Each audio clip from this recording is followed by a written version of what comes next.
You ask Tiger to solve. This deals with linear equations with one unknown. The final result is x equals -18. Let's solve it step by step.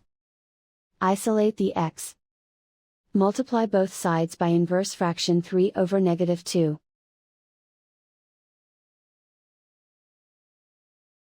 Move the negative sign from the denominator to the numerator. Group like terms.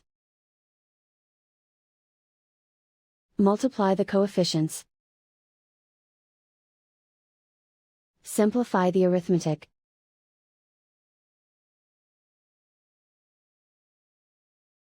Move the negative sign from the denominator to the numerator.